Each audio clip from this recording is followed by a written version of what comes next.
By now we know that large swaths of the besieged Gaza Strip have been left in ruins by relentless Israeli bombing coupled with ground assaults during the last 4 months since the Israel-Hamas war erupted on the 7th of October.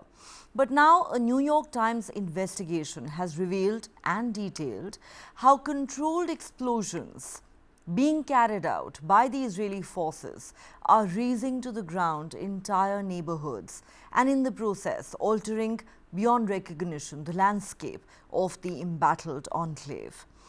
Homes, schools, markets, hotels, courthouses, any and all infrastructure obliterated in seconds with the pull of a trigger. At least 33 controlled demolitions have destroyed hundreds of buildings, including mosques, schools, and entire sections of residential neighborhoods since November. That's what a New York Times analysis of Israeli military footage, social media videos, and satellite imagery shows. In response to questions about these demolitions, a spokesperson for the Israeli military said, "Soldiers are locating and destroying terror infrastructures embedded, amongst other things, inside buildings in civilian areas, and that sometimes entire neighborhoods act as combat complexes for Hamas fighters." Israeli officials who spoke anonymously said Israel wanted to demolish Palestinian buildings close to the border as part of an effort to create a security buffer zone inside Gaza, making it harder for Hamas fighters to carry out cross-border attacks like the ones in southern Israel on the 7th of October. But most of the demolition locations identified by the New York Times in its investigation occurred well outside this so-called buffer zone. And the number of confirmed demolitions based on the availability of visual evidence may represent only a portion of the actual number carried out by Israel since the war began. Now, to carry out these demolitions, soldiers enter the targeted structures to place mines or other explosives and then leave to pull the trigger from a safe distance. In most cases, Israeli troops have cleared and secured surrounding areas. But in areas of active fighting, the demolitions are not without risk. 21 Israeli soldiers were killed last week as their unit prepared to detonate multiple buildings near the border in central Gaza. Palestinian fighters fired a rocket-propelled grenade in their direction, triggering the explosives. That's what the Israeli military later said. In December, a U.S. State Department spokesperson, Matthew Miller, said the creation of a buffer zone along Gaza's roughly 36-mile border with Israel would be a violation of Washington's long-standing position against the reduction of territory in Gaza.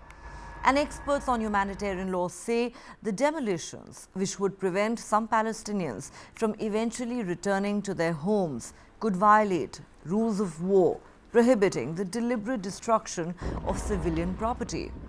In one video of a demolition from late November, a controlled explosion took down at least 4 high-rise residential buildings, just blocks away from a major hospital in Gaza City.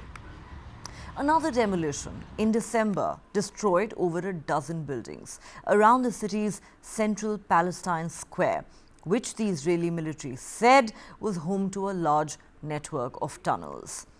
At least half the buildings in Gaza have been damaged or destroyed since the start of the war, according to satellite analysis estimates. While much of the damage is from airstrikes and fighting, the large controlled demolitions represent some of the single most destructive episodes.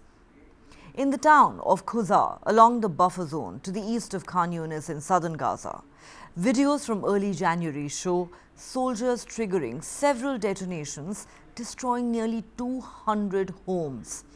Other videos show the soldiers setting off flares and clapping as they carry out a demolition. One of the largest demolitions identified by the New York Times was carried out in Shujaya, a residential neighborhood on the outskirts of Gaza City.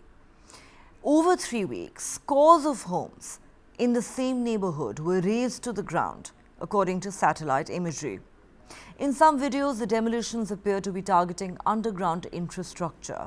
Others capture the destruction of mosques, UN-affiliated schools and university buildings, including the demolition of Isra University in mid-January, which drew widespread condemnation after the video circulated online. After US officials raised questions about the decision to demolish the university, the Israeli military said the episode was under review. While the site had been cleared and secured by Israeli ground troops, military officials said it had once served as a Hamas training camp and weapons manufacturing facility, a claim the New York Times says it was unable to verify.